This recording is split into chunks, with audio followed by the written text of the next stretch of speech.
प्रतिज्ञा क्लासेस के YouTube channel पे आप सभी का स्वागत है दोस्तों। तो आज हम करने वाले मेवाड़ का इतिहास भी। तो आप चैनल पे नए हो, चैनल को बस सब्सक्राइब कर देना भी और वीडियो को ज़्यादा से ज़्यादा शेयर करना भी। तो आपने अगर पहली वाली क्लास नहीं देखी, मैंने 54वां से कंप्लीट करा दिया अभी। तो आप 54वां से देख लीजिए। और आप चतुर्थ श्रेणी की तैयारी कर रहे हैं या रास्ता पुलिस या सीईटी की तैयारी कर रहे हैं अभी, सीईटी की और रास्ता पुलिस या चतुर्थ श्रेणी की तैयारी कर रहे हैं, तो मैंने हिंदी की क्लासें भी कंप्लीट करा दी है। 7-8 टॉपिक करा दिए मैंने हिंदी के, और पूरा करंट करा दिया अभी। जो भी चतुर्थ श्रेणी में आएगा और आसाम पुलिस में आने वाला है, करंट कंप्लीट करा दिया अभी। तो आपने अभी तक वो क्लासें नहीं देखी तो जल्दी जाके देख लीजिए। मैंने चैनल पर अलग से प्ले लिस्ट बना दी अभी। तो चलिए शुरुआत करते हैं। और चैनल को आपने सब्सक्राइब कर दिया होगा, उम्मीद है आपसे। तो पहला क्वेश्चन होने वाला है हमारा कि निम्नलिखित में से कौन सा विद्वान गोहिलों की ब्राह्मण उत्पत्ति के सिद्धांत के विरुद्ध है भी। तो कौन सा विद्वान कहता है कि गोहिलों की के ब्राह्मण से उत्पत्ति नहीं हुई भी। तो कौन सा कहता है भी? तो जीएच ओझा विरुद्ध है भी। कौन सा विद्वान विरुद्ध है भी? जीएच ओझा विरुद्ध है। बाकी दत्त शर्मा खुद शर्मा है तो ब्राह्मण से बताएगा भी। जीएन ओझा, तो जीएन शर्मा भी ये भी के ब्राह्मण उत्पत्ति के सिद्धांत से सहमत है भी। और जेएन आसोपा भी के ब्राह्मण उत्पत्ति के सिद्धांत से सहमत है भी। लेकिन जीएच ओझा के ब्राह्मण उत्पत्ति के सिद्धांत के विरुद्ध है भी। ठीक है, तो पहला क्वेश्चन हो जाएगा। तो इसकी व्याख्या देख लेते हैं भी एक बार। डॉक्टर गौरी शंकर हेसम ओझा गोहिलों को सूर्यवंशी मानते भी। तो जीएच ओझा क्या है? जीएच ओझा क्या है? गोहिलों क्या बनते हैं? सूर्यवंशी मानते भी। ठीक है। जबकि डीआर भंडारकर, गोपीनाथ शर्मा मेवाड़ के गोहिलों को ब्राह्मण मानते भी। ठीक है, मेवाड़ के गोहिलों के ब्राह्मण वंश के मानते भी। और जो गौरी शंकर हिराचंद ओझा क्या है? गोहिलों को सूर्यवंशी मानते भी। ठीक है, तो नेक्स्ट क्वेश्चन है अभी। फिर है कन्नैण सी की ख्यात में गोहिलों की कितनी शाखाओं का उल्लेख है अभी। कन्नैण सी की ख्यात में गोहिलों की कितनी शाखाओं का उल्लेख है अभी? 24 शाखाओं का उल्लेख है अभी। कन्नैण सी की ख्यात है, ख्यात में गोहिलों की 24 शाखाओं का उल्लेख है अभी। कितनी शाखाएं? 24 शाखाएं भी। तो इसकी व्याख्या देख लेते हैं एक बार भी। क्या मुहूर्त नैणसी ने अपनी ख्यात मुहूर्त नैणसी ख्यात में गोहिलों के 24 शाखाओं का उल्लेख किया अभी। ठीक है, तो कर्नल जेम्स टोड ने भी अपने गुरु ज्ञान चंद्र के मंडल के उपसार के संग्रहालय के आधार पर गोहिलों की 24 शाखाओं का उल्लेख भी किया अभी। ठीक है, मुहूर्त नैणसी और कर्नल जेम्स टोड के गोहिलों की 24 शाखाओं का उल्लेख करते हैं भी। ठीक है, लेकिन कवि श्यामल दास के गोहिलों की 36 शाखाओं का उल्लेख करते भी। ठीक है, श्यामल दास है, श्याम ने बैठे बैठे सुहान आ गया भी। ऐसे याद रखना है श्यामल दास को कि श्याम को बैठा बैठा 2 पैग लगाने के बाद 24 नहीं है अभी, 36 है अभी। ठीक है, तो श्यामल दास जी ने श्याम को बैठे बैठे पैग लगाने के बाद बोला है कि 24 नहीं है शाखा, क्या है? 36 है अभी। ठीक है, तो मुहूर्त नैणसी और कर्नल जेम्स टोड के 24 शाखाएं बताते हैं अभी। ठीक है, और श्यामल दास जी के 36 शाखाएं बताते हैं अभी। ठीक है, तो ये याद रखना भी, कौन 36 बताता है, कौन है 24 बताता है अभी। ठीक है, फिर नेक्स्ट क्वेश्चन है अभी। बप्पा रावल, बप्पा रावल का मूल नाम क्या था अभी? क्या था अभी? काल बोस था अभी। क्या नाम था? काल बोस था। बाप क्या? काल था एक भी। ठीक है, तो बप्पा को क्या काल ही मानते हो आप? तो बप्पा रावल के काल बोझ नाम था भी। ठीक है, तो इसकी व्याख्या देख लेते हैं एक बार। बप्पा रावल के 734 से 753 तक काल था भी। इसका मूल नाम काल बोस था भी। बप्पा रावल का मूल नाम क्या है? काल बोस था भी। इन्हें बप्पा रावल की उपाधि इन्हें गुरु हरित ऋषि ने दी थी। तो बप्पा रावल को उपाधि क्या है? उपाधि गुरु हरित ऋषि ने दी थी भी। 734 ईस्वी में बप्पा रावल ने चित्तौड़गढ़ के राजा मानमुरी को हराकर मेवाड़ में गोरी साम्राज्य की नींव रखी थी। तो बप्पा रावल ने किया 734 में चित्तौड़ के राजा कौन था? मानमुरी था। मानमुरी को हराकर के गोहिल साम्राज्य की नींव रखी भी। ठीक है, अतः इसे गोहिल साम्राज्य का वास्तविक संस्थापक कहा जाता भी। तो बप्पा रावल को क्या? बप्पा रावल को क्या? गोहिल साम्राज्य का वास्तविक संस्थापक भी माना जाता भी। ठीक है, तो नेक्स्ट क्वेश्चन है भी।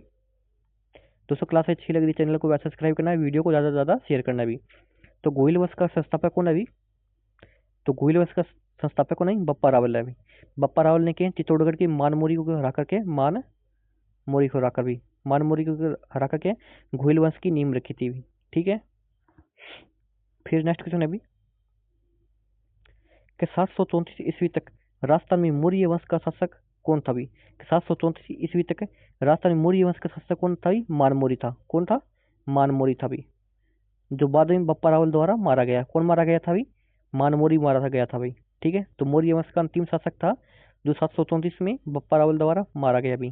ठीक है, फिर अभी फिर चित्तौड़ का राणा हरतन सिंह किस वंश का था? क्या चित्तौड़ का राणा हरतन सिंह किस वंश का था भाई? गोयल वंश का था भाई। ठीक है, क्या चित्तौड़ का राणा हरतन सिंह है वो गोयल वंश का था भाई। ठीक है, क्या चित्तौड़ का राणा हरतन सिंह गोयल वंश का और रावल शाखा का अंतिम शासक था भाई। ठीक है, चित्तौड़ का राणा हरतन सिंह के गोहिल वंश का और रावल शाखा का अंतिम शासक था भी। तो रावल शाखा के बाद में सिसोदिया शाखा आ जाती है भी। राणा हरतन सिंह के बाद में क्या है? ये तो रावल शाखा का था। रावल शाखा के बाद में सिसोदिया शाखा आ जाती है। कौन सी शाखा? सिसोदिया भी। ठीक है, सिसोदिया शाखा आ जाती है भी। तो ये याद रखना भी। फिर है कि निम्नलिखित में से कौन सा कालानुक्रम की दृष्टि से सही नहीं है भी। तो देखते हैं कौन सा सही नहीं है, सही है भी। क्या निम्नलिखित में से कौन सा कालानुक्रम की दृष्टि से सही है भी? तो देखते हैं कौन सा सही है भी। जो जेतर सिंह, फिर समर सिंह, फिर तेज सिंह।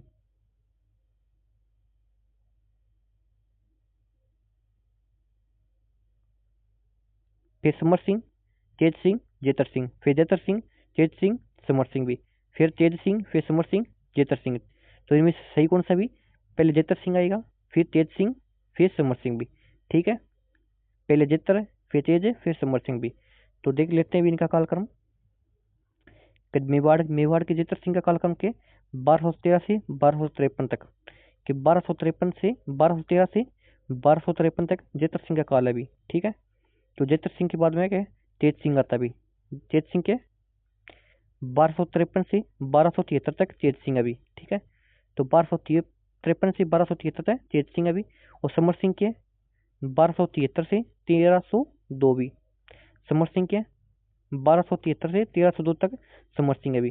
ठीक है, फिर हम हमीर आ जाता है अभी 14वीं पीढ़ी। हमीर के फिर हमीर आ जाता है, वो भी राणा शाखा। राणा हमीर के 14वीं पीढ़ी का आता है। फिर छतर सिंह, फिर लक्ष्य सिंह, फिर मोक्कल, फिर कुंभा भी। अमीर बाद में क्या है? अमीर 14वीं पीढ़ी आता है। फिर छेतर सिंह, फिर लक्ष्य सिंह, फिर मोक्कल, फिर कुंभा भी। ठीक है, इनको तो आप, कुंभा को तो आप जानते ही हो भी, मोक्कल को भी जानते हो भी। वो लक्ष्य लक्ष्य को लाखा भी कहते हैं भी। क्या कहते हैं? लाखा भी कहते हैं भी। ठीक है, लाखा का पिता था छेतर सिंह भी। ठीक है, कि जेतर सिंह था भी। जेतर सिंह के मेवाड़ का शासक था भी। जेतर सिंह कौन था भी? मेवाड़ का शासक था भी। ठीक है, फिर मेवाड़ के किन शासकों का सही कालक्रम, कर्मी कालक्रम सही है भी? कि मेवाड़ के निम्न शासकों का सही काल कर्म है अभी। कौन सा सही है अभी? देखते हैं कौन सा सही है अभी। कौन सा सही है देखते हैं। हमीर हमीर 14वीं पीढ़ी का हमीर आता है। हमीर बाद है छेतर सिंह बाद है लक्ष्य सिंह। लक्ष्य सिंह को क्या है? लाखा भी कहते हैं। बाद में मोक्कल, बाद में कुंभा भी। मोक्कल बाद में कुंभा आ जाता है अभी। ठीक है, कुंभा आता है अभी। ठीक है, तो पहला सही हो जाएगा अभी। हमीर बाद है हमीर, हमीर बाद है क्षेत्र, फिर लक्ष्य, लक्ष्य सिंह, फिर मोक्कल, फिर बाद है कुंभा आता है अभी। ठीक है, फिर नेक्स्ट क्वेश्चन है अभी। अलाउद्दीन खिलजी और मेवाड़ वासियों के बीच चित्तौड़ की घेराबंदी किस वर्ष हुई थी भी? क्या अलाउद्दीन खिलजी और मेवाड़ वासियों के बीच चित्तौड़ की घेराबंदी कब होती है भी? कब होती है? 1303 में होती है भी। ठीक है, 1303 में होती है भी। तो इसकी व्याख्या देख लेते हैं अभी। दोस्तों, क्लास अच्छी लग रही है बार चैनल को सब्सक्राइब करना है और वीडियो को शेयर करना भी। ठीक है, ऐसा माना जाता है कि सिहल द्वीप के राजा गंधर्व सेन व रानी चंपावती की पुत्री रानी पद्मिनी के अद्भुत सौंदर्य से आकर्षित होकर अलाउद्दीन खिलजी ने चित्तौड़ पर 28 जनवरी 1303 ईस्वी को आक्रमण किया था भी। कब?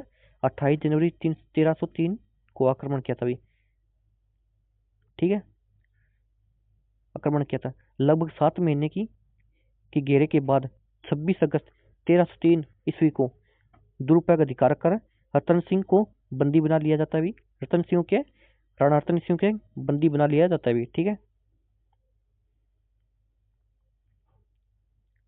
गोरा पद्मनी का चाचा था भी और बादल पद्मनी का भाई था भी।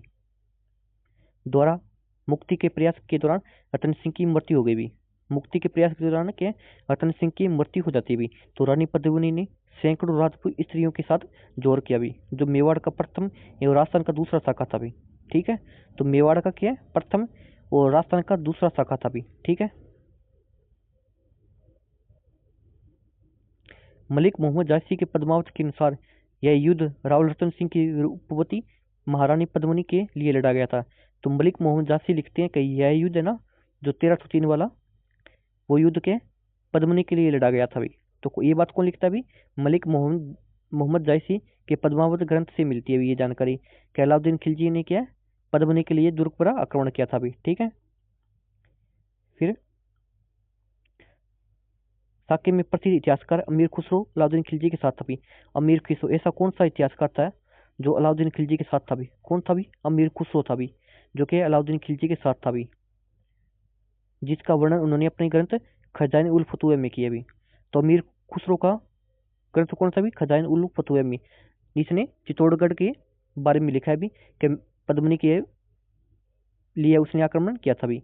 तो अमीर खुसरो का ग्रंथ कौन सा है भी, खजाइन उल फतुह है। तो अमीर खुसरो किसके साथ आता है भी, अलाउद्दीन खिलजी के साथ आता है भी। ठीक है,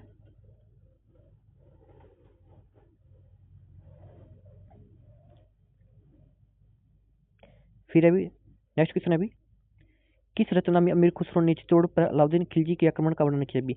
तो अमीर खुसरो ने के चित्तौड़ पर अलाउद्दीन खिलजी के आक्रमण का वर्णन किस में किया भी, खजाइन उल फतुह में किया भी। ठीक है, ठीक है, तो नेक्स्ट क्वेश्चन है भी, 1303 ईस्वी में चित्तौड़ अभियान के दौरान जो मुस्लिम इतिहासकार अलाउद्दीन खिलजी के साथ गया वह कौन था भी। तो वह कौन था भी, 1303 में चित्तौड़गढ़ अभियान के दौरान मुस्लिम इतिहासकार अलाउद्दीन खिलजी के साथ गया वह कौन था भी, अमीर खुसरो था। कौन था, अमीर खुसरो था भी। मैंने आपको व्याख्या में बताया था भी, अमीर खुसरो है जिसने युद्ध का वर्णन किस में किया, खजाइन उल फतुह में किया भी। ठीक है,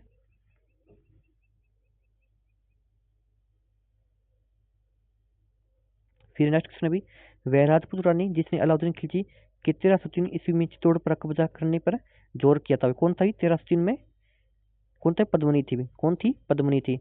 वह राजपूत रानी जिसने अलाउद्दीन खिलजी के 1303 ईस्वी में चित्तौड़ पर कब्जा करने पर जोर किया, कौन थी, पद्मिनी थी भी। ठीक है, 1303 ईस्वी में सेनानायक गोरा और बादल किसकी सेना में युद्ध करते हुए वीरगति को प्राप्त हुए भी,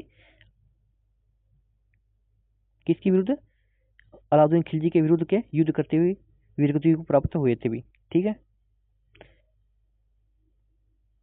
ठीक है, गोरा और बादल ने किसकी रक्षा की थी, किसकी रक्षा की थी भी, पद्मिनी की रक्षा की थी भी, पद्मिनी की रक्षा की थी। ये रतन सिंह भी आ सकता है भी, या चित्तौड़ भी आ सकता है भी। ठीक है, घुमा फिरा के कैसे भी आ सकता है भी क्वेश्चन, कि गोरा बादल ने किसकी रक्षा की, पद्मिनी, रतन सिंह या चित्तौड़ की रक्षा की थी। ठीक है, फिर है 1303 ईस्वी में चित्तौड़ विजय के बाद अलाउद्दीन ने चित्तौड़ का नया नाम क्या रखा था भी, 1303 में अलाउद्दीन ने के चित्तौड़ विजय कर लिया भी। चित्तौड़ विजय के बाद उसका नाम, नया नाम क्या रखा था भी, खिजराबाद रखा था भी। क्या नाम रखा था, खिजराबाद रखा था। ठीक है, तो इसकी व्याख्या देख लेते हैं एक बार। चित्तौड़ विजय के बाद अलाउद्दीन खिलजी ने चित्तौड़ का नाम किया अपने पुत्र खिजर खां के नाम पर खिजराबाद रखा था भी। तो चित्तौड़ विजय कब किया था, 1303 में किया था भी। ठीक है, तो 1303 में विजय प्राप्त करने के बाद क्या, अलाउद्दीन खिलजी ने अपने पुत्र खिजर खां के नाम पर खिजराबाद कर दिया भी। ठीक है, फिर नेक्स्ट क्वेश्चन है भी, निम्नलिखित में से कौन सिसोदिया वंश के पूर्वज बने अभी। सिसोदिया वंश के पूर्वज कौन बने अभी, तो क्योंकि रावल शाखा समाप्त हो चुकी है अभी, रावल शाखा 1303 में के समाप्त हो चुकी है अभी, 1303 में के 1303 में के रावल शाखा समाप्त हो चुकी है अभी। तो बाद में कौन सी है, राणा आती है। कौन सी है, राणा आती है अभी। तो राणा कौन सी, सिसोदिया राणा। ठीक है, तो सिसोदिया वंश के पूर्वज कौन बने अभी, तो देखते हैं कौन बनते हैं अभी, जिसे विषम घंटी प्रतानन भी कहते हैं अभी। तो कौन बने अभी, राणा हमीर बनते हैं। कौन बनते हैं, राणा हमीर बनते हैं अभी। ठीक है, राणा हमीर, हमीर के 1326 से, हमीर के 1326 से 1364 तक भी, हमीर के 1326 से 1364 तक इन्होंने मेवाड़ के उद्धारक एवं सिसोदिया वंश का वास्तविक संस्थापक माना जाता भी। राणा हमीरों के मेवाड़ का उद्धारक एवं सिसोदिया वंश का वास्तविक संस्थापक माना जाता भी। कौन से वंश का, सिसोदिया वंश का वास्तविक संस्थापक माना जाता भी। ठीक है, तो मेवाड़ का उदारक कौन है भी? कौन है? राणा हमीर है भी। और सिसोदिया वंश का वास्तविक संस्थापक भी कौन है भी? कौन है भी? राणा हमीर है भी। ठीक है, हमीर ने सिंगोली के युद्ध में चित्तौड़ में दिल्ली के सुल्तान मोहम्मद बिन तुगलक को पराजित किया भी। तो कौन से युद्ध में? सिंगोली के युद्ध में। किसने? हमीर ने। हमीर ने सिंगोली के युद्ध में दिल्ली के सुल्तान मोहम्मद बिन तुगलक को पराजित किया। और माणा कुंभा द्वारा रचित रसिक प्रिया, टिकामी तथा कीर्तिस्तंभ प्रस्तुति में हमीर को विष्णु का टिप्पणन कहा गया भी। ठीक है, तो किसमें कहा गया भी? कुंभा द्वारा रचित रसिक प्रिया तथा कीर्तिस्तंभ प्रस्तुति में क्या?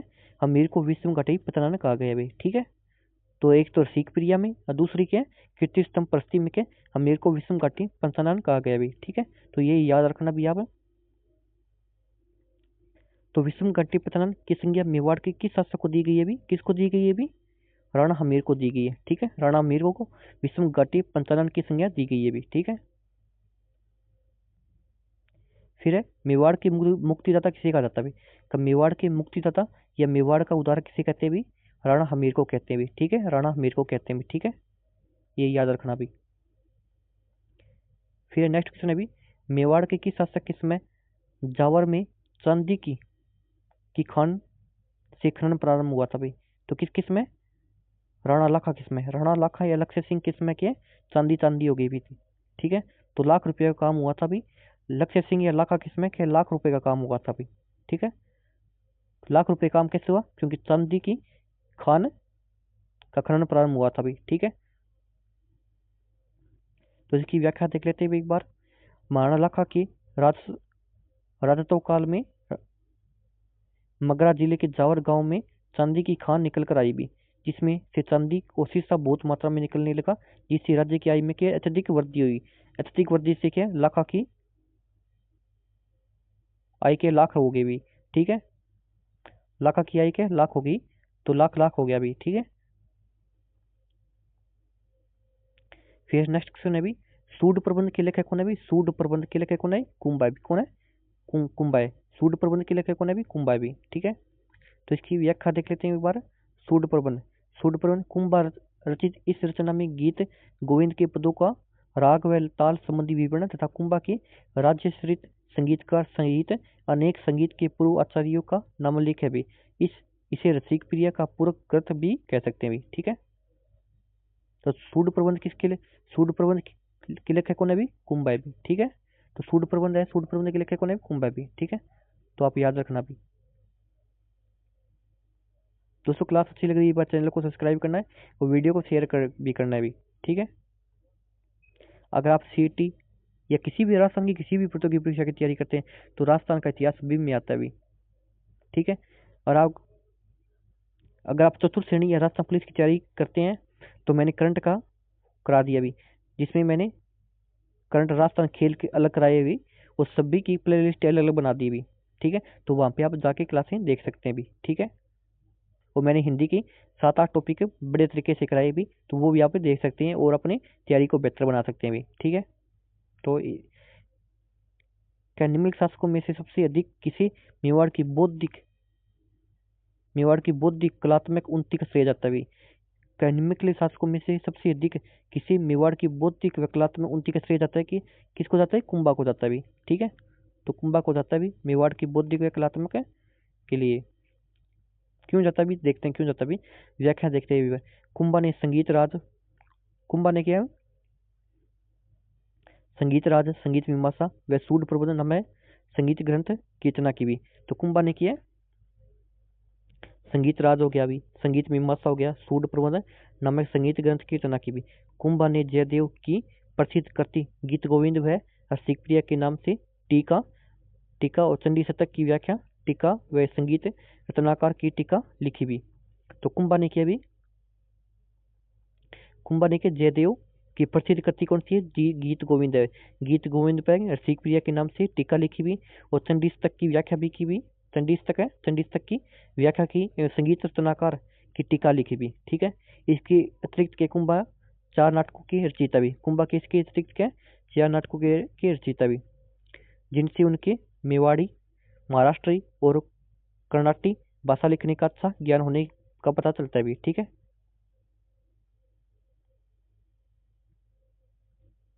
इन्होंने एकलिंग महात्म्य पुस्तक के प्रथम भाग राजवर्णन, अंतिम भाग कुंभा के वेतनिक कवि एवं कान्य व्यास ने लिखा भी।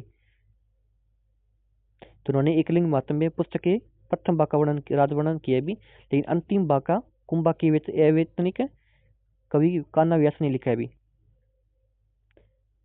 कुंभा के अन्य प्रमुख ग्रंथों में कामराज रसिक रतिसार हो गया। कुंभा के अन्य ग्रंथ कौन से भी? कामराज रतिसार हो गया भी, जिसके 7 अंग है भी। सूड प्रबंध हो गया, संगीक्रम हो गया, संगीक्रम दीपिका हो गया, नवीन गीत गोविंद हो गया भी, वाद्य प्रबंध हो गया भी, संगीत सुधा हो गया, नृत्यतन कोश हो गया, हरिवार्तिक हो गया भी। तो नृत्यतन कोश किसका भी? कुंभा का है भी। और नवीन गीत गोविंद किसका है? कुंभा का भी। तो ये प्रश्न में ज्यादा बार पूछे जाते हैं भी। ठीक है, तो ये याद रखना भी। ज्यादा बार तो यही पूछे जाता है पेपर में, ज्यादा तो संगीत राज, संगीत मीमांसा, सूड प्रबंध, चंडी शतक बुझ लिया। ठीक है, तो ये ज्यादा पूछे जाता भी, तो इनको आप ज्यादा ध्यान रखना भी। ठीक है, फिर है नेक्स्ट क्वेश्चन है भी, संगीत पर लिखे गए निम्नलिखित ग्रंथों में से कौन राणा कुंभा द्वारा रचित है? तो कौन से भी? संगीत राज हो गया, संगीत मीमांसा हो गया, रसिक प्रिया और सूड प्रबंध के कुंभा द्वारा रचित है भी। ठीक है, मैंने आपको अभी बताया भी। ठीक है, तो सूड प्रबंध है किसने लिखी थी? कुंभा ने लिखी थी। किसने लिखी थी? कुंभा ने लिखी थी। ठीक है, फिर है नेक्स्ट क्वेश्चन अभी, निम्नलिखित संगीत ग्रंथों में से कौन से ग्रंथ राणा कुंभा द्वारा लिखित है? तो कौन से ग्रंथ है? संगीत राज हो गया भी, संगीत मीमांसा हो गया और सुधा प्रबंध हो गया भी। सुधा प्रबंध हो गया भी, तो ये क्या कुंभा द्वारा रचित है भी। लेकिन कला नदी हमने कभी कहीं नहीं पढ़ा भी। ठीक है, कहीं नहीं पढ़ा कला नदी, तो कुंभा द्वारा रचित है, तो ये हो जाएगा भी। ठीक है, तो 1 2 3 के कुंभा द्वारा रचित है भी। ठीक है, फिर नेक्स्ट क्वेश्चन अभी, नृत्य यतन कोश की रचना किसने की भी? किसने की थी? अभी बताया मैंने, किसने की थी? कुंभा ने की थी। किसने की थी? कुंभा ने की थी भी। ठीक है, कुंभा ने की थी भी। ठीक है,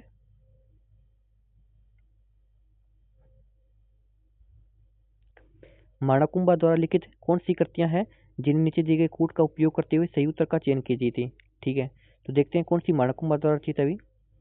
तो सुधा प्रबंध, चंडी शतक कुंभा द्वारा रचित है अभी। ठीक है, सुधा प्रबंध और चंडी शतक कुंभा द्वारा रचित है अभी। ठीक है,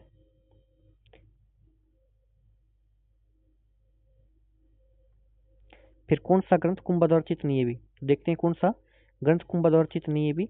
तो संगीत राज, संगीत मीमांसा और सूड प्रबंध कुंभा द्वारा रचित है भी। तो संगीत रचनाकार के कुंभा द्वारा रचित नहीं है भी। ठीक है, तो ये 3 नंबर रॉन्ग हो जाएगा अभी। ठीक है,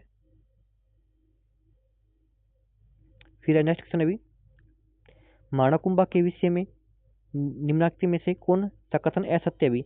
असत्य देखना है भी, तो कौन सा है असत्य है भी? तो इन्होंने माणाकुंभा का कुंभलगढ़ का निर्माण कराया, कुंभा ने क्या कुंभलगढ़ का निर्माण कराया। ठीक है, ये बात भी सही है भी। माणाकुंभा संगीत प्रेमी थे, ये बात भी सही है भी। वे मेवाड़ के महाशासकों में से का एक बात भी सही है भी। वे स्वयं विद्वान नहीं थे, वे स्वयं विद्वान थे भी। कुंभा के स्वयं विद्वान था, किंतु विद्वानों का आश्रयदाता भी थे भी। तो कुंभा के स्वयं भी विद्वान था और विद्वानों का आश्रयदाता भी थे। तो 4 नंबर में ये नए लिख के सारा काम खराब कर दिया अभी।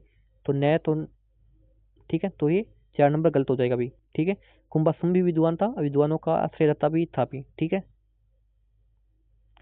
फिर है माणाकुंभा द्वारा रचित संगीत राज कितने कोषों में विभक्त है भी? कितने कोषों में विभक्त है भी? 5 कोषों में विभक्त है भी। कब माणाकुंभा द्वारा रचित है संगीत राज, संगीत राज के 5 कोषों में विभक्त है भी। ठीक है,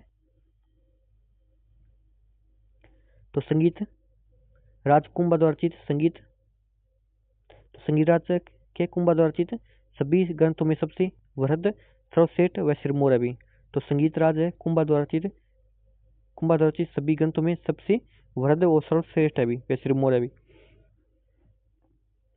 शास्त्रीय संगीत के अपूर्व ग्रंथ संगीत राज को 5 भागों में विभाजित किया गया भी। तो कौन कौन से 5 विभाग है? पाठ्य रत्न कोश हो गया भी, नृत्य रत्न कोश हो गया भी, गीत रत्न कोश हो गया भी, वाद्य रत्न कोश हो गया भी और रस रत्न कोश हो गया भी। ठीक है, रत्न कोशों को उल्लासों में एवं उल्लासों को परिरक्षणों में विभाजित किया गया भी। इस प्रकार संपूर्ण ग्रंथ 80 परिरक्षणों में विभक्त भी। इस ग्रंथ के पाठ्यरत्न कोश में कुंभा की वंशावली का वर्णन है भी। ठीक है, फिर है भी निम्न में कुंभा द्वारा रचित ग्रंथ है भी। कौन सा भी? तो संगीत राज है भी। कौन सा है? संगीत राज के कुंभा द्वारा रचित है भी। ठीक है,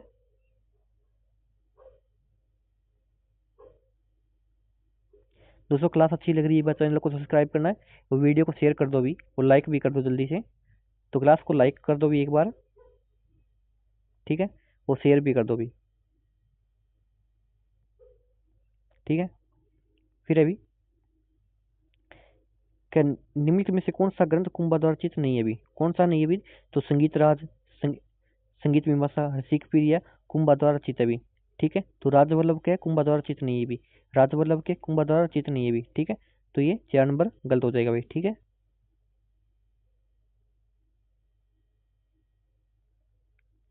तो देखते हैं कुंभा के प्रमुख शिल्पी मंडन वास्तुकला के विख्यात शिल्पी थे भी। तो कुंभा के प्रमुख शिल्पी मंडन वास्तुकला के विख्यात शिल्पी थे। उनके प्रमुख ग्रंथ एवं उनकी विषय वस्तु भी। तो देखते हैं भी रूप ग्रंथ कौन सा है? रूपमंडन है। रूपमंडन में मूर्तिकला विषयक 6 अध्याय भी। ठीक है, तो रूपमंडन है, रूपमंडन में मूर्तिकला विषयक 6 अध्याय भी। ठीक है, फिर देवमूर्ति प्रकरण या रूपावतार भी। ठीक है, तो मूर्ति निर्माण या प्रतिमा स्थापना के बारे में 8 अध्याय भी। ठीक है, वास्तुमंडन में वास्तुकला से संबंधित है भी। और वास्तुसार के दुर्ग भवन नगर निर्माण राजप्रसाद से संबंधित है भी। और कोदंड मंडन के धनुविद्या से संबंधित है भी। कोदंड मंडन के धनुविद्या से संबंधित है भी। फिर है शाकुन मंडन के सगुण अपसगुण से संबंधित है भी।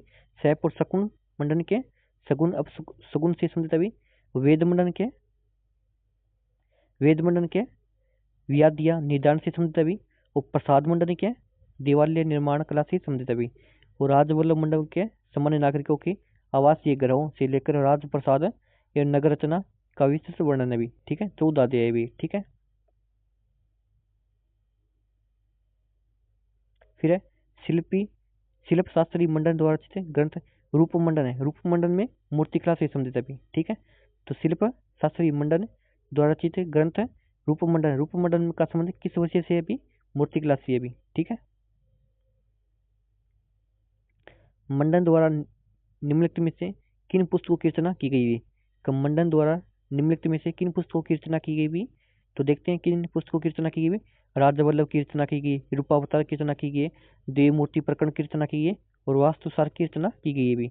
तो मंडन द्वारा के राजवल्लभ हो गया, रूपावतार हो गया, देवमूर्ति प्रकरण हो गया भी, वास्तुसार की रचना की गई है किसके द्वारा? मंडन द्वारा भी। ठीक है,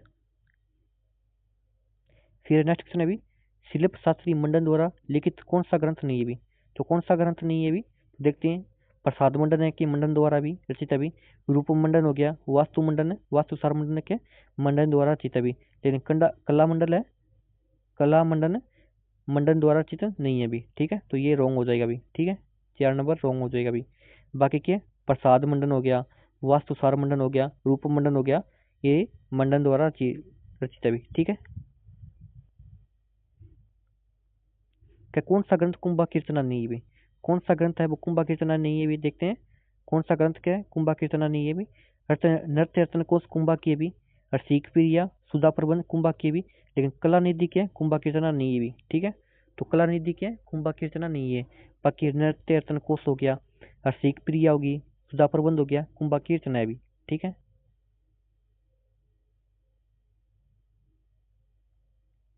तो इसकी व्याख्या देख लेते हैं बार। मंडन के पुत्र गोविंद ने कलानिधि, उदार, गोरणी व द्वार दीपिका नामक ग्रंथों की रचना की। मंडन के पुत्र को ने भी गोविंद है भी। गोविंद ने कलानिधि, उदार, गोरणी व द्वार दीपिका नामक ग्रंथों की रचना की। कलानिधि दिवालियों के शिखर विधान पर केंद्रित है। कलानिधि किससे संबंधित है? देवालयों के शिखर विधान पर केंद्रित है, जिसे शिखर रचना व शिखर के अंग उपांगों के संबंध में कदाचित एकमात्र स्वतंत्र ग्रंथ कहा जाता है भी।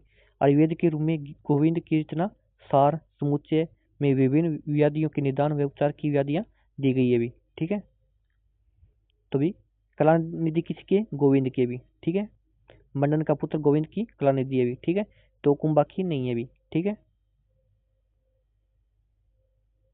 फिर किस राज्य को अभिनव भट्टाचार्य हिंदू सुल्तान, छाप गुरु, राय रायन, इन दानगुरु की उपाधियों से जाना जाता है? किसको जाना जाता है? किस राजा को अभिनव भट्टाचार्य हिंदू सुल्तान, छाप गुरु, राय रायन, इन दानगुरु की उपाधियों से जाना जाता है? किसको? कुंभा को भी। किसको जानता है? कुंभा को जाना जाता है। हिंदू सुल्तान, हिंदू सुल्तान किसको? कुंभा को। और हिंदू पथ आ जाए तो, हिंदू पथ आ जाए तो संघ आ गया। कौन आएगा? संघ आएगा भाई। हिंदू पथ कौन सा भी? संघ है भी। और हिंदू सुल्तान कुंभा है भी। ठीक है। तो ये इनमें कंफ्यूजन होती है, तो आप याद रखना भी।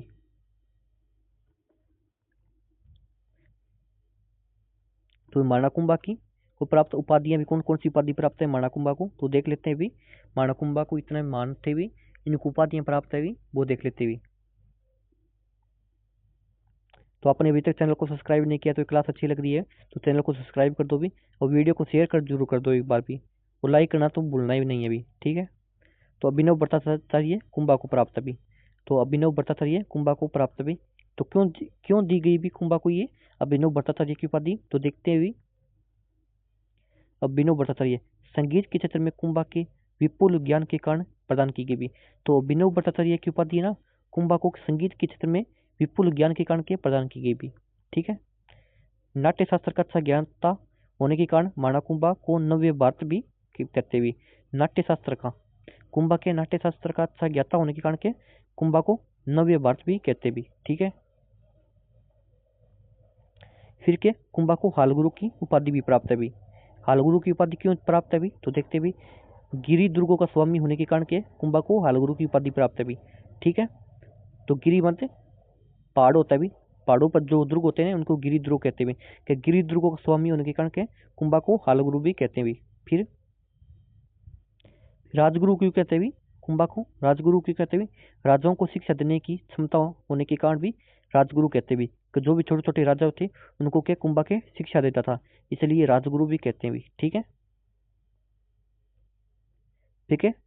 टोडरमल क्यों कहते भी? कुंभा को टोडरमल की उपाधि प्राप्त भी। तो क्यों प्राप्त थी देखते भी। कुंभा को हैसे हयेश, अश्वपति, हस्तीश, गजपति और नरेश पैदल सेना का अधिपति होने से खिलाई भी।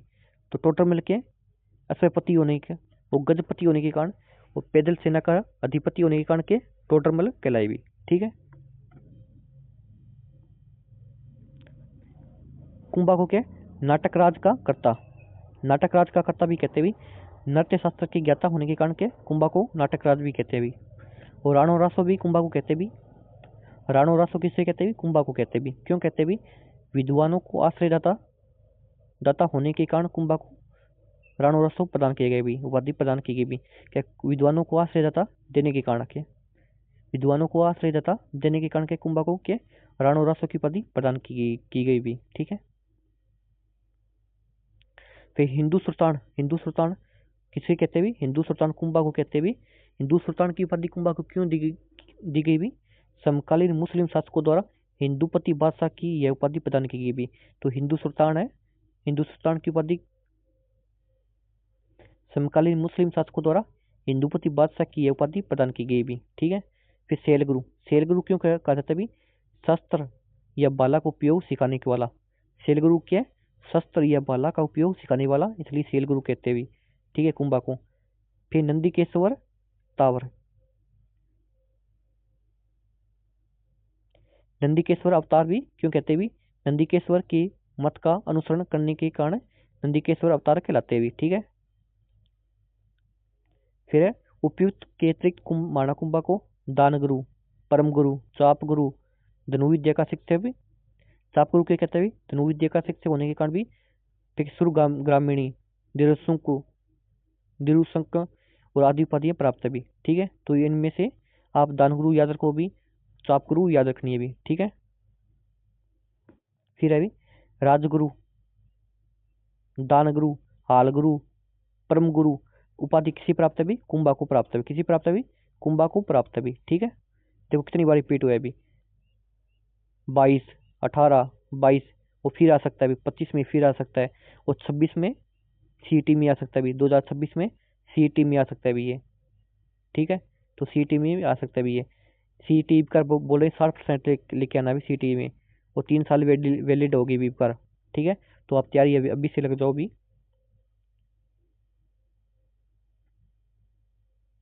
फिर है, निम्न में से कौन से शासक अभिनव भट्टाचार्य के नाम से प्रसिद्ध है? कौन प्राप्त है? अभिनव भट्टाचार्य के नाम से कौन प्रसिद्ध है? कुंभा। कुंभा के अभिनव भट्टाचार्य के नाम से प्रसिद्ध है, ठीक है। संगीत के ज्ञान के कारण कुंभा को उपाधि प्राप्त है। तो संगीत के ज्ञान के कारण कुंभा को कौन सी उपाधि प्राप्त है? अभिनव भट्टाचार्य भी, ठीक है। तो संगीत के ज्ञान के कारण क्या कुंभा को अभिनव भट्टाचार्य की उपाधि प्राप्त है, ठीक है। फिर नेक्स्ट है निम्नलिखित में से कौन सा विद्वान कुंभा के दरबार में नहीं था भी? तो कौन सा विद्वान नहीं था भी? देखते हैं कौन सा विद्वान नहीं था भी। नाथा था भी, मुनि सुंदर सूरी भी था, और टिल्ला भट्ट थे भी था। तो कुंभा के दरबार में कौन सा विद्वान था भी? नाथा था, मुनि सुंदर सूरी भी था, और टिल्ला भट्टा भी था। लेकिन मुनि जिन विजय सूरी नहीं था भी, ठीक है। तो मुनि जिन विजय सूरी कुंभा के दरबार में नहीं था भी, ठीक है। तो कुंभा के दरबार में कौन कौन से साहित्यकार थे वो देख लेते भी। तो कुंभा के दरबारी साहित्यकार कौन कौन थे एक नजर में देख लेते हैं। तो मंडन था भी, आपको पता है मंडन का, तो आपको याद ही है भी, मंडन क्या है कुंभा के दरबार में था भी। फिर गोविंद, गोविंद कौन था? मंडन का पुत्र क्या गोविंद भी था भी। फिर नाथा था, सारंग व्यास था, सुंदरगणी था भी, टिला भट्ट भी था भी। और कुंभाकालीन प्रसिद्ध जैन आचार्यों में भुवन सुंदर सूरी, सोम सुंदर सूरी, और जयशेखर सूरी, और जिनमेन सूरी, मुनि जिन सेन सूरी, और भुवन कीर्ति भी था, और सोमदेव भी था भाई। सोमदेव, सोमदेव और सुंदर सूरी, मुनि सुंदर, माणक्य आदि प्रमुख थे भी, ठीक ठीक है। तो कौन कौन थे भी? मंडन था, मंडन का पुत्र गोविंद भी था, और नाथा भी था, सारंग व्यास था, सुंदर गणी भी था, टिल्ला भट्ट भी था। और कुंभाकालीन प्रसिद्ध जैन आचार्यों में जैन आचार्य कौन थे भी? भुवन सुंदर सूरी था, सोम सुंदर सूरी था, जयशेखर सूरी था भी, मुनि जैन सिंह सूरी था भी, अब भुवन कीर्ति, सोमदेव, सुंदर सूरी, मुनि सुंदर, माणक्य आदि थे भी, ठीक है। फिर है जैन विद्वान जो माणाकुंभा के दरबार में थे भी।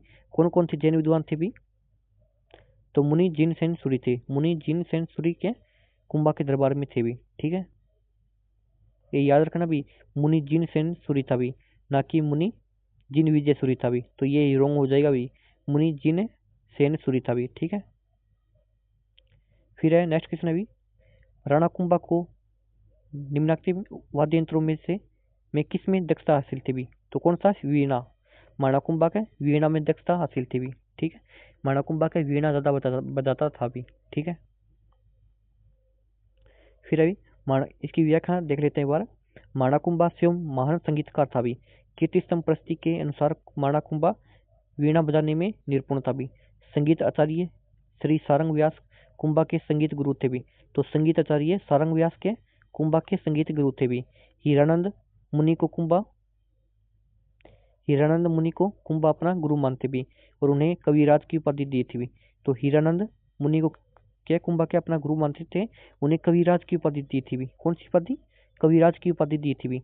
कुंभा की पुत्री रमाबाई को वागीश्वरी कहा जाता है भी। तो कुंभा की पुत्री कौन है? रमाबाई। रमाबाई क्या है?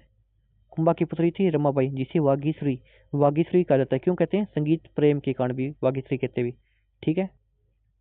नेक्स्ट नेक्स्ट क्वेश्चन अभी, कुशला माता का भव्य मंदिर जिसका निर्माण माणाकुंभा ने करवाया था, कहाँ पर अभी? बदनौर में, ठीक है। तो कुशला माता का भव्य मंदिर माणाकुंभा ने करवाया था, कहाँ पे? बदनौर में करवाया था भी, ठीक है। तो इसकी व्याख्या देख लेते हैं एक बार अभी। माणाकुंभा ने वर्तमान ब्यावर जिले पूर्व में बदनौर भीलवाड़ा में करवाया था भी। बदनौर भीलवाड़ा जिले में कुशला माता का मंदिर बनवाया, जिसे विराट माता का मंदिर या जाट विराट भी कहा जाता है भी, ठीक है। तो माणाकुंभा ने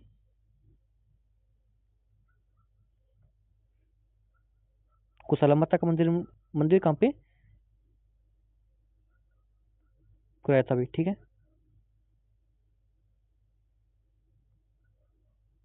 तो माणाकुंभा ने बदनौर भीलवाड़ा में क्या बदनौर भीलवाड़ा में क्या कुशला माता का मंदिर निर्माण कराया था अभी। ठीक है, फिर नेक्स्ट क्वेश्चन है अभी, वह कौन सा मेवाड़ का मशहूर शासक था जिसने अचलगढ़ के किले की मरम्मत करवाई भी। तो मेवाड़ का मशहूर शासक कौन था अभी, कुंभा था अभी। मशहूर, इतना मशहूर था जिसने अचलगढ़ सिरोही के किले की मरम्मत करवाई थी भी। ठीक है, तो व्याख्या देख लेते हैं एक बार भी। तो वीर विनोद किले के श्यामलदास के अनुसार मेवाड़ राज्य के कुल 84 दुर्गों में से 32 दुर्गों का माणाकुंभा ने बनवाए थे भी। तो मेवाड़ राज्य कुल 84 दुर्ग है भी, 84 दुर्गों में से 32 दुर्ग के माणाकुंभा ने बनवाए थे, जिनमें कुंभलगढ़ राजसमंद में भी, अचलगढ़ आबू माउंट आबू सिरोही में भी, बसंतगढ़ दुर्ग सिरोही में भी प्रसिद्ध है भी। मेरों के प्रभाव के बढ़ने से रोकने के लिए मचान दुर्ग का निर्माण कराया भी। तो मचान दुर्ग का निर्माण क्यों कराया भी, मेरों के प्रभाव को रोकने के लिए। ठीक है, तो मेरों के प्रभाव को बढ़ने से रोकने के लिए मचान दुर्ग का निर्माण कराया भी। ठीक है, फिर है कोलन और बदनौर के निकट बेराट के दुर्गों की स्थापना करवाई भी। तो बोम्मट का दुर्ग बनवाकर भीलों की शक्ति को नियंत्रित किया भी। तो माणाकुंभा ने क्या बोम्मट का दुर्ग बनाकर क्या भीलों की शक्ति का नियंत्रित की भी। कुंभा ने कई जर्जर दुर्गों का जीर्णोद्धार भी करवाया भी।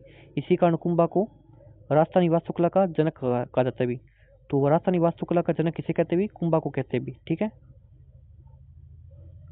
फिर नेक्स्ट क्वेश्चन अभी, राजस्थानी वास्तुकला का जनक किसे माना जाता भी, किसे माना जाता भी, कुंभा को माना जाता भी। तो राजस्थानी वास्तुकला का जनक है, कुंभा को माना जाता भी। ठीक है, फिर है नेक्स्ट क्वेश्चन अभी कि कौन सा दुर्ग कुंभा द्वारा निर्मित नहीं है भी। तो कौन सा दुर्ग नहीं है भी, गागरोन दुर्ग है, कुंभा द्वारा निर्मित नहीं है भी। तो कुंभलगढ़ हो गया, बसंतीगढ़ दुर्ग हो गया, मचान दुर्ग हो गया भी, एक कुंभा द्वारा जीता है, मैंने अभी आपको बताया भी। ठीक है, तो गागरोन दुर्ग है, कुंभा द्वारा निर्मित नहीं है भी। ठीक है, फिर अभी नेक्स्ट क्वेश्चन अभी, वह प्रसिद्ध राजपूत राजा कौन था जिसने राजस्थान में सर्वाधिक दुर्गों का जीर्णोद्धार कराया भी और निर्माण कराया भी। तो कौन था, अभी बताया मैंने आपको, कुंभा था भी। कुंभा ने 84 में से 32 दुर्गों का निर्माण कराया था भी। ठीक है, 84 में से 32 दुर्गों का निर्माण कुंभा ने कराया था भी। ठीक है, और दुर्गों का जीर्णोद्धार भी कुंभा ने कराया था भी। ठीक है, तो ये याद रखना भी आप। फिर नेक्स्ट क्वेश्चन है अभी, राणा कुंभा द्वारा निर्मित अचलगढ़ का किला किस स्थान पर स्थित है अभी। राणा कुंभा द्वारा निर्मित अचलगढ़ कहाँ पे भी, सिरोही में भी। तो माउंट आबू सिरोही में भी, अचलगढ़ कहाँ पे, माउंट आबू सिरोही में भी। ठीक है,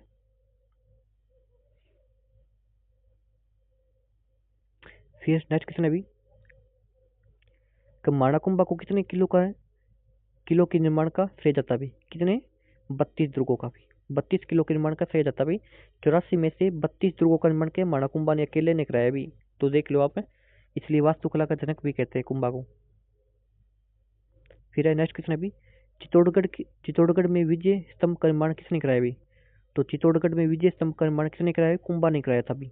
ठीक है, तो चित्तौड़गढ़ है, चित्तौड़गढ़ में विजय स्तंभ बना हुआ है, उसका निर्माण किसने कराया था, कुंभा ने कराया था भी। ठीक है, तो इसके बारे में व्याख्या देख लेते हैं एक बार भी। और आपने चैनल को अभी तक सब्सक्राइब नहीं किया तो चैनल को आप सब्सक्राइब कर दो, वीडियो को शेयर कर दो भी। ठीक है, और लाइक करना भूलना नहीं है भी। तो विजय स्तंभ भगवान विष्णु को समर्पित है भी।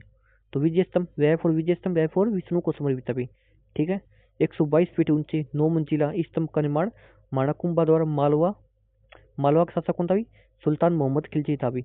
और सारंगपुर युद्ध की विजय की स्मृति में करवाया था भी। कब करवाया था, सारंगपुर युद्ध कब होता है, 1437 में होता है। कब होता है, 1437 में होता है। कौन सा युद्ध, सारंगपुर का युद्ध होता है। ठीक है, तो सारंगपुर युद्ध की स्मृति में कराया था भी। कब कराया था, 1440 से 1448 में कराया था भी। ठीक है, 9वीं मंजिल बिजली गिरने से टूट गई थी भी। तो विजय स्तंभ की 9 मंजिला है, तो 9वीं मंजिल क्या है, बिजली गिरने से टूट गई थी, जिसका पूर्णोद्धार किसने कराया था भी, स्वरूप सिंह ने कराया था भी। जिसका पूर्णोद्धार किसने कराया था भी, जीर्णोद्धार किसने कराया था, स्वरूप सिंह ने कराया था भी। इसको प्रस्तियों में कीर्ति स्तंभ भी कहा जाता भी। तो विजय स्तंभ को क्या है, कीर्ति स्तंभ भी कहा जाता भी। ठीक है, इस स्तंभ की तीसरी मंजिल अरबी में 9 बार अल्लाह खुदा हुआ है भी। तो विजय स्तंभ की तीसरी मंजिल है, तीसरी मंजिल पर अरबी में के 9 बार, कितनी बार, 9 बार अल्लाह खुदा हुआ है। इसका निर्माण कार्य जेता तथा उसके पुत्र नामा पोमा तपुंजा के निर्देशन में हुआ था। तो विजय स्तंभ है, विजय स्तंभ का निर्माण कार्य के जेता उसके पुत्र नामा पोमा तपुंजा के निर्देशन में हुआ था भी। ठीक है।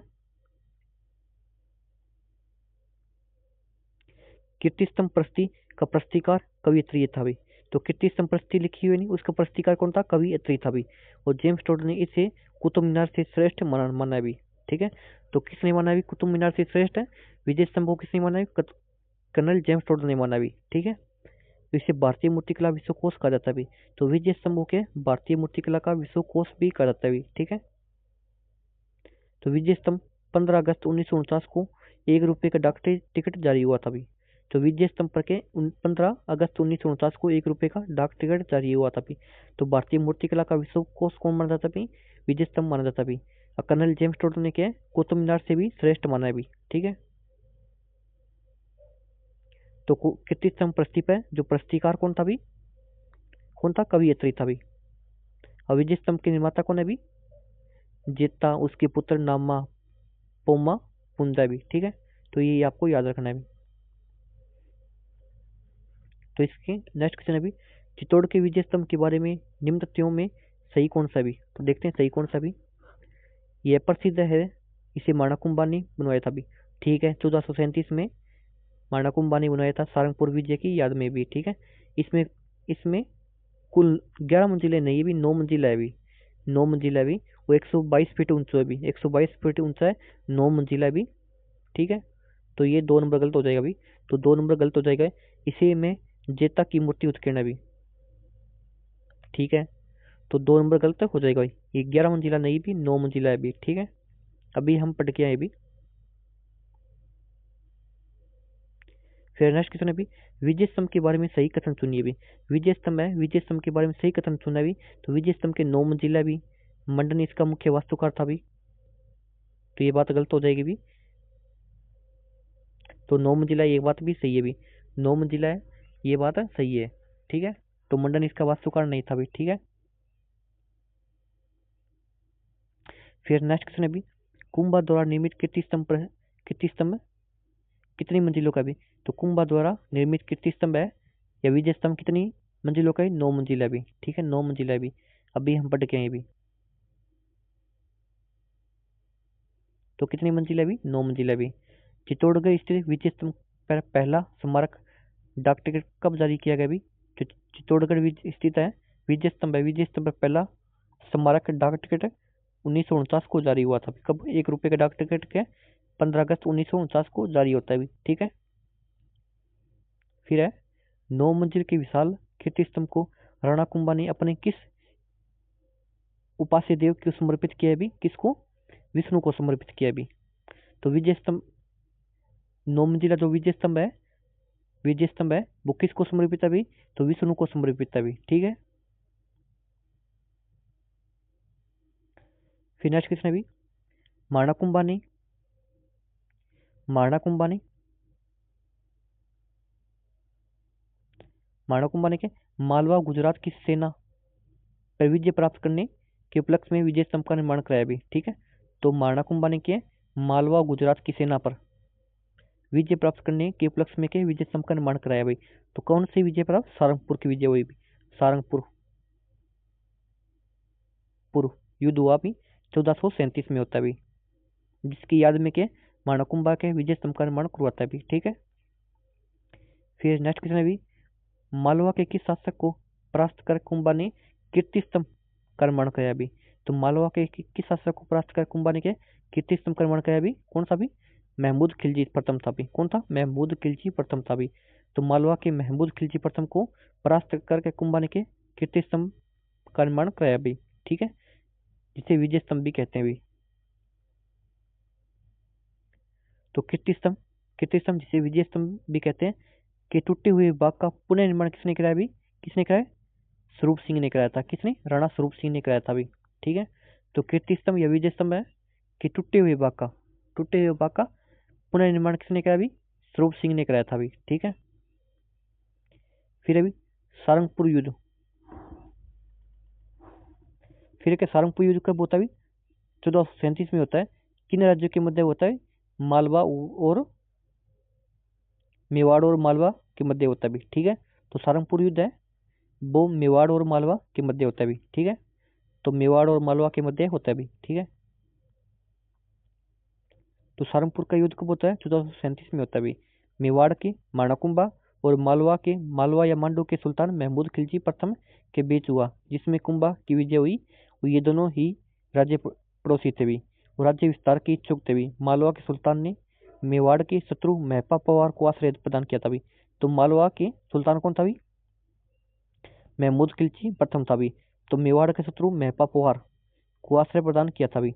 तो कुंभा ने महपा पवार को मेवाड़ को सौंपने के लिए पत्र लिखा, लेकिन महमूद खिलजी ने शरणागत को लौटाना स्वीकार नहीं किया भी। अतः दोनों के बीच का युद्ध हुआ, जिसमें महमूद खिलजी की हार होती है भी, ठीक है। तो सारंगपुर युद्ध कब होता है? 1437 में होता है भी। तो ये याद रखना भी आप।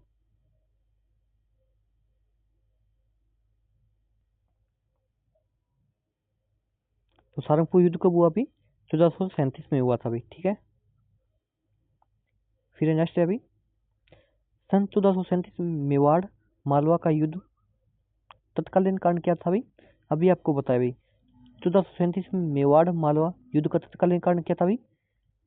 तो मालवा के महमूद खिलजी प्रथम है।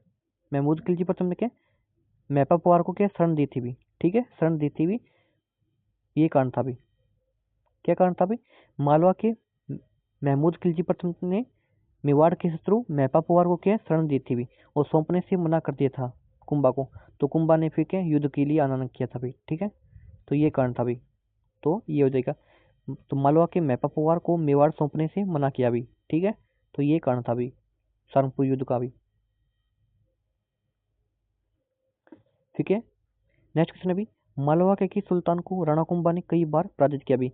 तो मालवा का कौन था भी? महमूद खिलजी प्रथम था भी। महमूद खिलजी प्रथम था, ठीक है। सुल्तान राणा कुंभा ने कई बार पराजित किया था भी, ठीक है।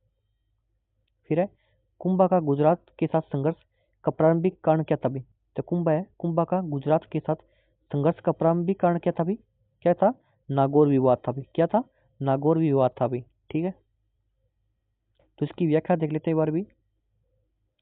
कुंभा का गुजरात के साथ संघर्ष का प्रारंभिक कारण नागौर विवाद था भी, ठीक है। 1456 ईस्वी में नागौर के स्वामी फिरोज खां के मरने पर उसका पुत्र शमस खां नागौर का स्वामी बना, परंतु उसे हटाकर उसके छोटे भाई मुजाहिद खान ने नागौर पर अधिकार कर लिया। शमस खां कुंभा की मदद से फिर से नागौर का स्वामी बन गया भी।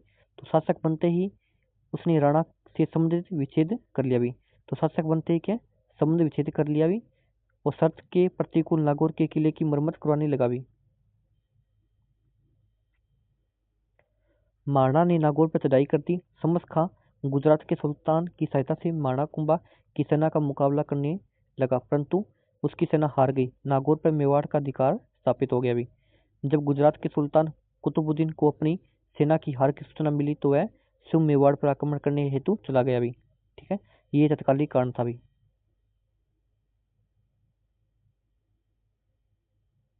फिर है चंपारण की संधि किसके मध्य होती है?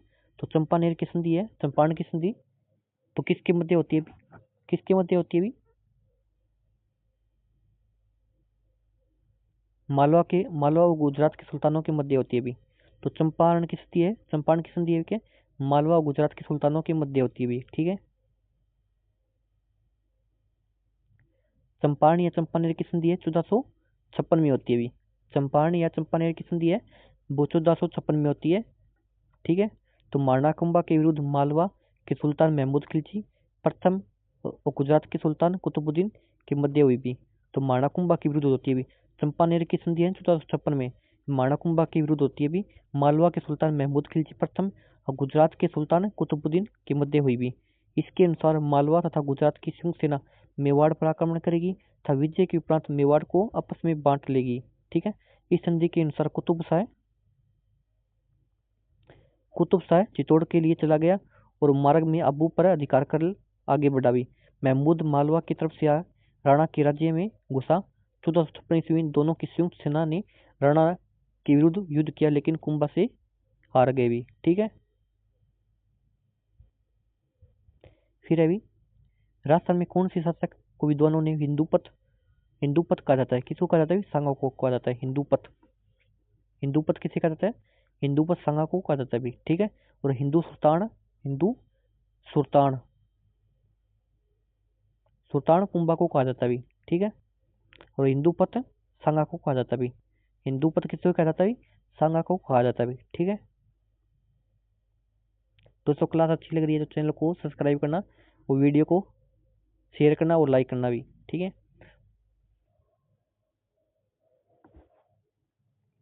फिर माणासांगा, माणासांगा काल कौन सा ही? 1509 से 1528 है भी। माणासांगा काल के 1509 से 1528 भी। सांगा भारतीय इतिहास में हिंदूपत नाम से विख्यात है भी। तो सांगा की भारत के इतिहास में हिंदूपत के नाम से विख्यात है भी। कर्नल जेम्स टोड ने राणा सांगा को सिपाही का अंश कहा है भी। तो कर्नल जेम्स टोड है, कर्नल जेम्स टोड ने राणा सांगा को सिपाही का अंश कहा है भी। महाराणा संग्राम सिंह मेवाड़ के परम यशस्वी महाराणा कुंभा के पुत्र तथा महाराणा रायमल के पुत्र थे भी। तो महाराणा सांगा है, महाराणा सांगा के महाराणा कुंभा के पुत्र तथा महाराणा रायमल के पुत्र थे भी। महाराणा सांगा का जन्म 12 अप्रैल 1482 को तथा राज्याभिषेक 24 मई 1509 को हुआ भी, ठीक है। तो महाराणा सांगा का राज्याभिषेक है। अजमेर के करमचंद पवार ने सांगा को उनके बड़े भाइयों से बचाकर अज्ञातवास में रखा भी तथा राज्याभिषेक से पूर्व तक वे सांगा के आश्रयदाता बने रहे भी, ठीक है।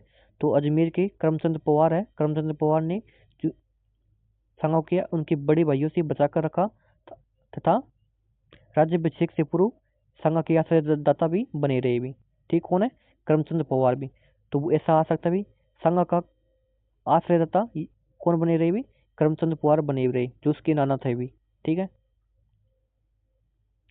महाराणा सांगा ने इब्राहिम लोदी को किस युद्ध में परास्त किया भी? तो महाराणा सांगा है, महाराणा सांगा ने इब्राहिम लोदी को किस युद्ध में पराजित किया भी? तो कौन सा युद्ध था? खातौली का युद्ध था भी। तो खातौली के युद्ध में महाराणा सांगा ने इब्राहिम लोदी को पराजित किया था। एक बार नहीं, 2-3 बार पराजित किया था अभी इसको, ठीक है।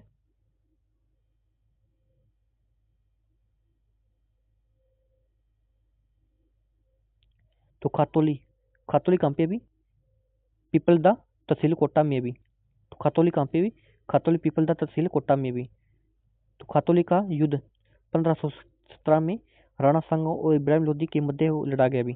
तो खातौली का युद्ध के 1517 में के महाराणा सांगा और इब्राहिम लोदी के मध्य लड़ा गया, जिसमें राणा सांगा विजयी होता है किंतु लंगड़ा हो जाता भी और इब्राहिम लोदी के पुत्र को बंदी बना गया भी। तो राणा सांगा के लंगड़ा तो हो जाता है लेकिन इब्राहिम लोदी के पुत्र को बंदी बनाकर लाता भी, ठीक है।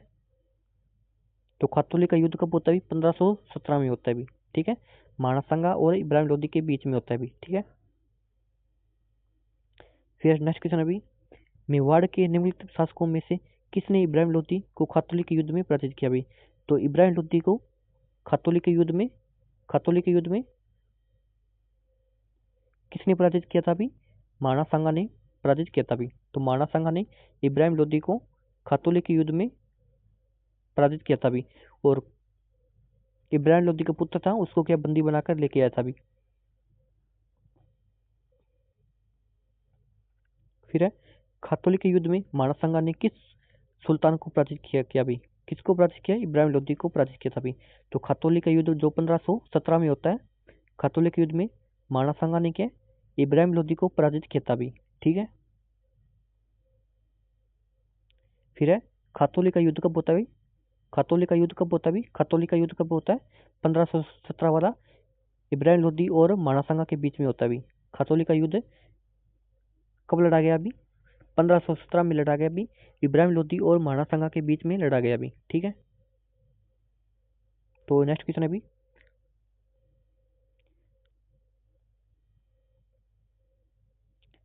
फिर है खातौली युद्ध के विषय में निम्नलिखित में से कौन सा कथन असत्य है भी? असत्य देखना है कौन सा है असत्य है भी। तो खातौली का युद्ध जो 1517 में होता है भी, यह युद्ध सांगा व इब्राहिम लोदी के मध्य लड़ा गया भी, ये बात भी सही है भी। खातौली मेवाड़ एवं मारवाड़ सीमा पर स्थित सामरिक महत्व स्थल है भी, नहीं नहीं, खातौली के मेवाड़ और मारवाड़ की सीमा पर नहीं है भी। खातौली कहाँ पे? कोटा में भी, ठीक है, कोटा में था भी। इस युद्ध में सांगा ने इब्राहिम लोदी के पुत्र को बंदी बनाकर ले आया था भी। कौन से युद्ध में? खातौली युद्ध में क्या सांगा क्या इब्राहिम लोदी का पुत्र था उसको क्या बंदी बनाकर लेके आया था भी। तो खातौली के युद्ध में सांगा क्या लंगड़ा हो जाता है भी। अभी आप पढ़ के आए भी तो खातूली के युद्ध में के संगा के लंगड़ा हो जाता है भी, लेकिन फिर भी कि इब्राहिम लोदी के पुत्र को बंदी बना के ले आता है भी। तो नेक्स्ट क्वेश्चन है भी, गागरोन का युद्ध किसके मध्य लड़ा गया अभी? गागरोन कहाँ पे? झालावाड़ में है। तो गागरोन का युद्ध किसके मध्य लड़ा गया अभी? किसके मध्य?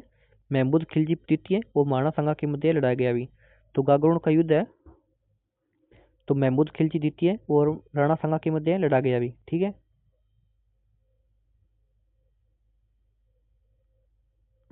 तो गागरोन का युद्ध कब होता है? 1519 में होता है अभी। कब होता है? 1519 में होता है।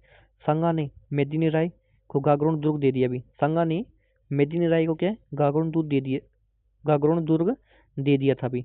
अतः मालवा के महमूद खिलजी द्वितीय एवं गुजरात के मुजफ्फर सैनी मिलकर गागरोन दुर्ग पर आक्रमण कर दिया अभी।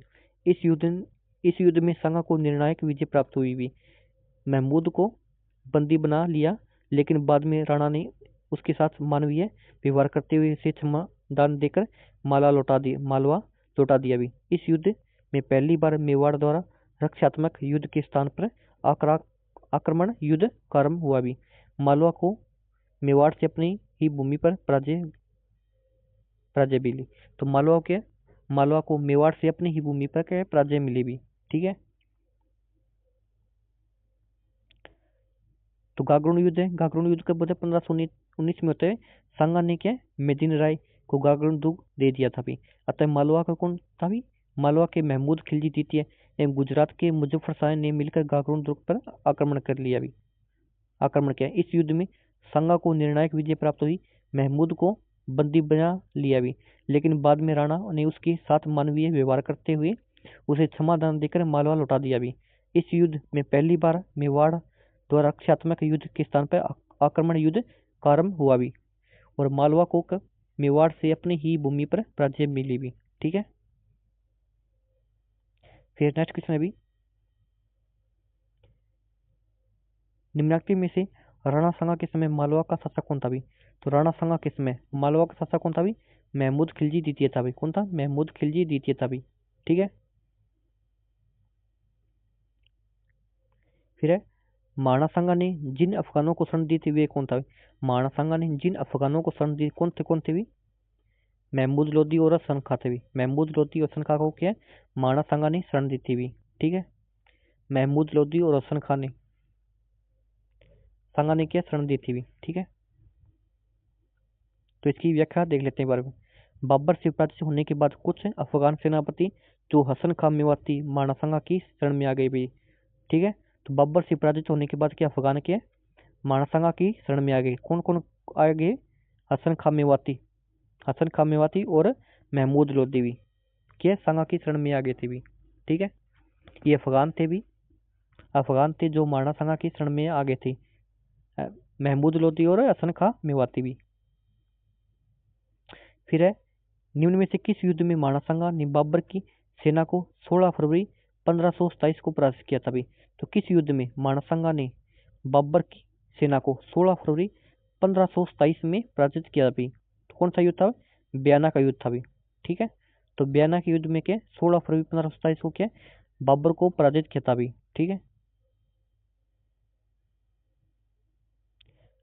तो 16 फरवरी 1527 को सांगा ने बाबर की सेना को हराया बयाना दुर्ग पर कब्जा कर लिया भी।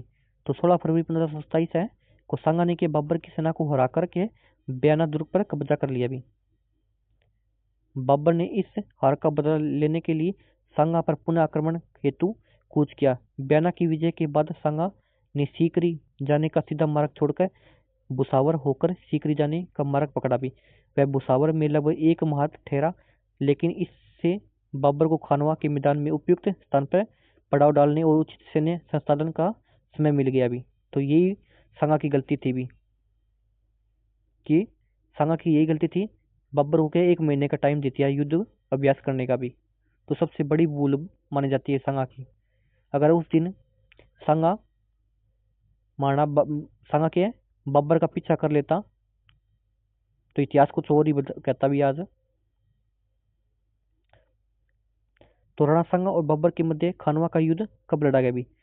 सांगा और बाबर के मध्य क्या खानवा का युद्ध लड़ा गया। वो कब लड़ा गया अभी? तो 17 मार्च 1527 को भी।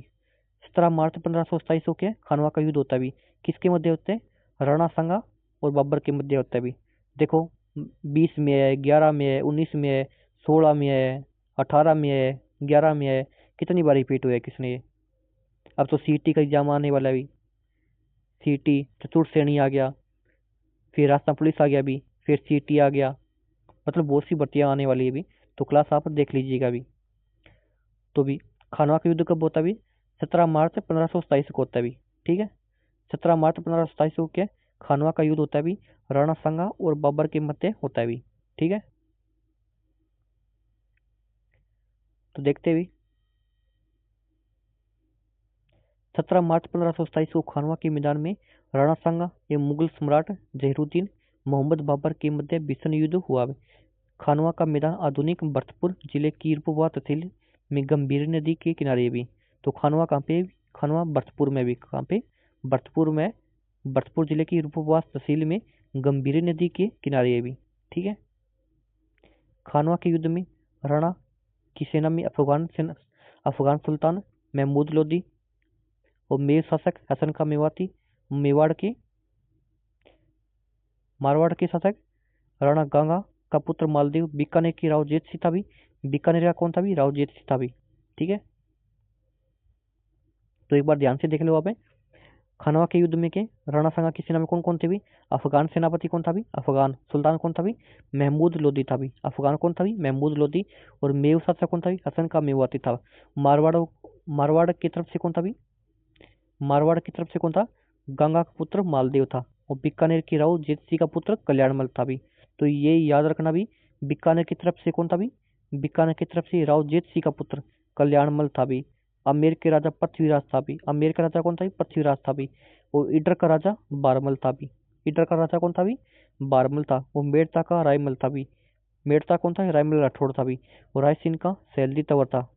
सैलजी तंवर के अंतिम समय में के समर्थन वापस से ले लेता भी। ठीक है, और चंदेरी का मेदिनी राय था भी। नागौर का खानजादा था भी। और सिरोही का अखीराज था। और वागड़ डूंगरपुर का राव उदय सिंह था भी।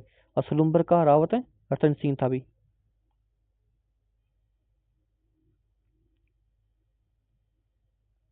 सलुम्बर का कौन था? रावत रतन सिंह व वीरमदेव मेड़तिया भी। और देवलिया का रावत बाग सिंह था भी।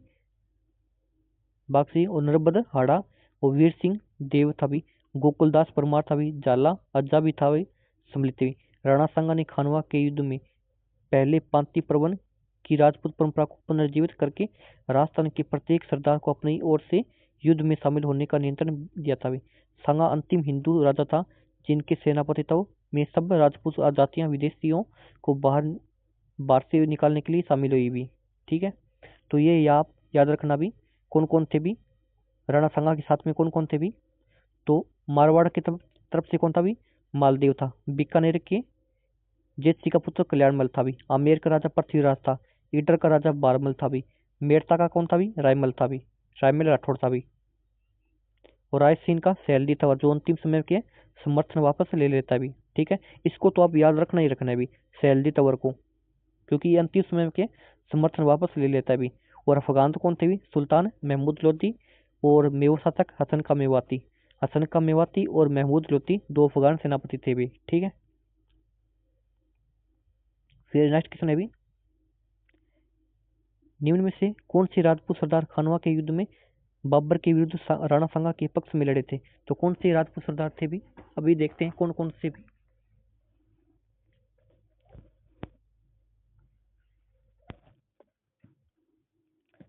तो हमने अभी पढ़ा भी, बारमल था भी। इडर का राजा बारमल था, अभी पढ़े अभी।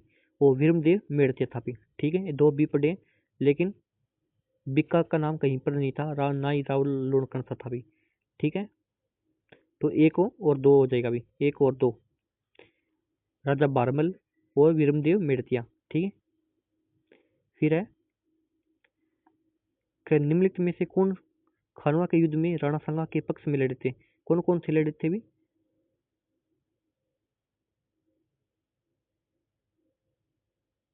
महमूद लोदी, हसन खां मेवाती और मालदेव लड़ा था भी। मेदिनी राय भी लड़ा था भी। ठीक है। तो चारों लड़े थे कौन के चारों लड़े थे भी, ठीक है। तो ये चारों जाएगी भी। फिर है नेक्स्ट क्वेश्चन अभी, खानवा के युद्ध में किन निम्नलिखित में राजपूत मुस्लिम योद्धाओं ने बाबर के विरुद्ध मारना संगा के पक्ष में भाग लिया भी। क्या खानवा के युद्ध में किन राजपूत योद्धाओं ने बाबर के विरुद्ध के मारना संगा के पक्ष में भाग लिया था? किसने लिया था भी? महमूद लोधी ने भाग लिया था भी, रावल उदय सिंह ने भाग लिया था भी, और हसन खां मेवाती ने भी भाग लिया था, वो गोकुलदास परमार ने भी भाग लिया था भी। राणा सांगा की ओर से भाग लिया था भी। बाबर को बाहर निकालने के लिए महमूद लोधी अफगान था भी, हसन खां मेवाती भी अफगान था भी ये, और राजपूतों में कौन था भी? रावल उदय सिंह और गोकुलदास परमार। तो ये चारों हो जाएंगे भी, ठीक है, चारों हो जाएंगे भी। फिर है नेक्स्ट क्वेश्चन अभी, निम्नलिखित में से कौन सा युद्ध राणा सांगा और बाबर के मध्य हुआ था भी? तो कौन सा युद्ध के? तो खानवा का युद्ध है नहीं, खानवा का युद्ध बाबर और राणा सांगा के मध्य हुआ था भी, ठीक है। तो खानवा का युद्ध के बाबर और राणा सांगा के मध्य हुआ था भी। फिर है नेक्स्ट क्वेश्चन अभी, निम्नलिखित बीकानेर के शासकों में से किसने खानवा के युद्ध में राणा सांगा की ओर से भाग लिया था? तो बीकानेर, बीकानेर का बताया था मैंने, कौन था बीकानेर? कल्याणमल था। बीकानेर का कौन था भी? कल्याणमल था भी। तो जेत सिंह का पुत्र क्या है? कल्याणमल था भी, ठीक है। तो बीकानेर के शासकों में जेत सिंह का पुत्र कल्याणमल आया था भी, ठीक है। फिर अभी, खानवा के युद्ध में निम्न में से किसने राणा सांगा के पक्ष बदलकर बाबर का साथ दिया भी? तो अब मैंने आपको अभी बताया, तो इसको तो आप भूलना नहीं है भी। तो कौन था भी? सैलजी तंवर था भी, जिसने अपना पक्ष बदल कर पहले तो सांगा की तरफ था, बाद में पलटी मारू बाबर की तरफ चला गया भाई, ठीक है। सैलजी तंवर था वो, जिसने पहले तो सांगा का साथ दूंगा, बाद में पलटी मार के बाबर की तरफ चला गया भी, ठीक है। फिर रावत जग्गा, वही रावत बाघ सिंह किस शासक के सरदार थे भी? रावत जग्गा और रावत बाघ सिंह किस शासक के सरदार थे भी? राणा सांगा के सरदार थे भी, ठीक है। फिर है, निम्नलिखित में से मारवाड़ के किस शासक ने खानवा के युद्ध में राणा सांगा को सहायता प्रदान की थी? तो मारवाड़ का शासक कौन था भी? राणा राव गागा था। राव गांगा ने क्या अपने पुत्र मालदेव को भेजा था भी, ठीक है। तो यहाँ पे शासक बूझ रखा है भी, किस शासक ने, किस शासक को ने? राव गांगा ने, राव गांगा ने क्या अपने पुत्र मालदेव को भेजा था भी, ठीक है। हाँ, गया मालदेव था, गया मालदेव था, लेकिन शासक कौन था भी? राव गागा था भी, ठीक है। जब खानवा का युद्ध 1527 ईस्वी में हुआ तो राव गागा ने अपने पुत्र मालदेव के नेतृत्व में 4000 सैनिक भेजकर राणा सांगा की मदद की थी भी, ठीक है।